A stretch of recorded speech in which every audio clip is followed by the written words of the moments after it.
Hello friends, welcome back to our channel. இன்னைக்கு Bigg Boss வீட்டில் அதாவது 3 நாள் கெஸ்ட்டாக இருந்த தீபக், பிரியங்கா, மஞ்சுரி இவங்க 3 பேருமே அவங்களோட அந்த டாஸ்க் முடிஞ்சதுனால வீட்டை விட்டு கிளம்புறாங்க. ஸோ எல்லாருமே இன்னைக்கு அவங்கள ரொம்பவே ஃபீல் பண்ணி அவங்க ஞாபகமாக அவங்கக்கிட்ட இருந்து கிஃப்ட்லாம் வாங்குறாங்க.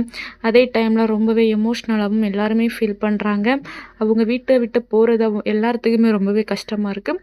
அதே டைமில் எல்லாரையும் வெளியே மீட் பண்ணலாம் அப்படின்னு சொல்லி எல்லார்ட்டையும் அவங்க போயிட்டு வரோம் அப்படின்னு சொல்லி கிளம்பிட்டாங்க. இந்த மாதிரி தான் இப்போ நடந்துட்டுருக்கு. ரொம்பவே சூப்பராக நல்லா இருக்குது. அவங்க வீட்டை விட்டு போகிறத பற்றி எல்லாருமே ரொம்ப ஃபீல் பண்ணுறாங்க. அவங்களோட ஞாபகார்த்தமாக எல்லாத்துக்குமே ஒவ்வொரு கிஃப்ட்டையுமே கொடுக்குறாங்க. கொடுக்க முடியாதவங்களுக்கு வெளியே தாரேன் அப்படின்னு சொல்லி எல்லார்ட்டையும் அவங்க போயிட்டு வரோம் அப்படின்ட்டு சொல்லிட்டு வராங்க. இந்த மாதிரி தான் இப்போ நடந்துட்டுருக்கு. இந்த மாதிரியான அப்டேட்ஸ் தெரிஞ்சுக்கிடணும்னா நம்ம சேனலை சப்ஸ்கிரைப் பண்ணி வச்சுக்கோங்க.